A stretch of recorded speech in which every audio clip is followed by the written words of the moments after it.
My name is Thorsten Overgaard. I'm a Danish photographer. I travel the world taking photographs and teaching photography. Today I'm in London. I will talk about inspiration.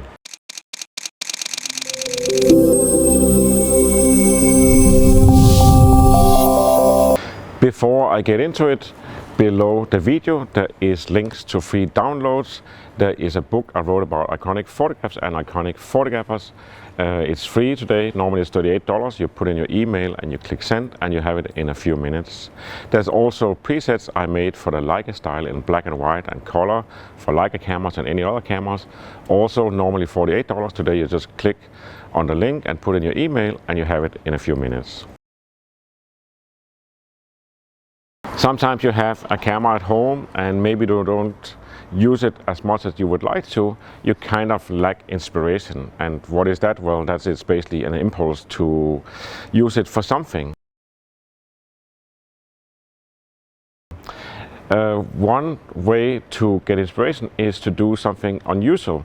Like for example, here I'm in the center of Soho in London on a Sunday morning, 8 o'clock. Absolutely no people. Half a day ago in the afternoon and evening, this street is packed. Now there's literally nobody. There's just a few people walking to work or walking home from party and a few cars and trucks collecting trash. That's all that's happening. So this is a completely new view on things. Another thing is also if you walk out in rain or snow or anything unusual condition, just walk out in it. One of the ways to get inspiration is to walk out at times where you normally wouldn't walk out. So for example, Sunday morning, 6, 7, 8 o'clock where there's no people or you don't usually walk in the streets, that's a good time to go out and you will see things that you normally don't see. A way to get inspired is to go places that you would normally not go to. For example, last night before sunset I decided I'm going to walk half an hour to the big park and see if I can get some nice photo with low light. And maybe I can get some interesting photographs with this type of different light, but also walking to the park is an experience where I'm going to see things and maybe I'm going to discover something, and maybe I never make it to the park. I did, but sometimes I just don't make it to where I'm going. Sometimes I will walk out just to get a coffee, so maybe it is a 15 minutes walk. Normally when you wear a camera, maybe it takes you half an hour or maybe an hour to get there, and maybe you get tangled into something on the way so you never really get to the coffee, or it's going to be much later. But having a destination to go to where you don't have to be there at a certain time, but it's just a direction, that is a good idea. Different light, that is also a reason to get out with the camera. It can be low sunlight in the morning, it can be low sunlight in the evening, and also there is one good thing in many places is when you have sunshine or halfway sunshine, you walk out an hour before sunset, so you look at your iPhone or whatever and you see the sunset is going to be, for example, 8:37. So you walk out 7:30 and you take a walk around. And the interesting thing, as soon as the sun goes down behind the horizon, that it would be 8:37 then the light is going to be really soft, and you have about 20-30 minutes where you have super soft light. It looks a little bit dark, but if you're exposed for it, you have very bright colors and glowing edges on people and everything. But you can say any light excuse to go out and photograph is great because it shows things in a completely different way. If you read my book Composition in Photography, you will see that the main element in composition is light. Light changes the shape of everything. If you look at this scene behind me, this doesn't look beautiful in overcast, but suddenly when you have low sunlight here Sunday morning, it looks completely different, and as you move around it, it's going to look even more different, and you have lots of possibilities. Then here comes the excuse.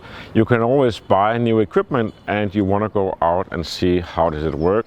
You can buy interesting lenses from Ukraine or Russia or whatever on eBay and put them on your camera, and you can go out and that's going to give you a completely new view on things.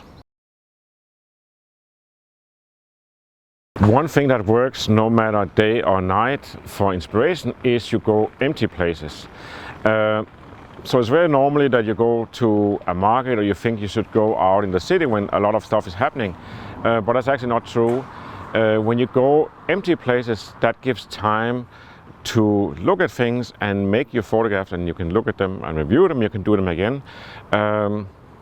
So instead of seeking places with action and a lot of people or events, you go places where almost there's a guarantee there's going to be nobody, and that is, for example, late night, early morning, or just remote places or sneaky small streets in the city where people don't normally walk. You go out different time of day where streets that are normally packed with people and traffic is less packed. There's still some people, there's still some noise, but it's definitely going to look very different. And again, the less that happens, the more you can concentrate on capturing photographs. You can also find unusual places when I'm in a city, even in my own city. I will look at a Google map and I will try to see where is like some narrow streets you can only walk, or some curious details that normally you don't see when you walk around to do something or you drive around. And there can be small parks or small pockets or something, and you see there's like a funny line going here, or there's a little lake, and then you simply go investigate it. So that means you take your camera and you go out and see what is all this about. And maybe it is a fantastic spot, but it doesn't really matter. Just the thing that you walk out to a place where you haven't been before and it's a little bit hidden away is going to get you into other interesting paths where other stuff could happen. And here is the great thing about getting up early Sunday morning, is that the coffee place opens at 8 o'clock. If nothing else, I get my reward. I get a coffee and a croissant, and I get to look at the street and people. And actually a couple of years ago we did exactly this. We met 6:30 in the morning in London.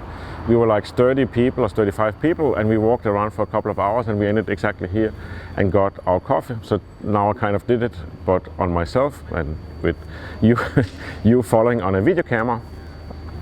And the interesting thing is that sometimes when you sit down and take a break to have a coffee or just to take a break, then you look around, you look at people and you look at the scene, and very often you actually take really good photos when you're not taking photographs. So that's something to keep in mind, and keep your phone in the pocket. Don't start checking Instagram and messages and emails and all this stuff, or watch videos. Well, you can watch this video, but look around and see what is happening, because not many people do.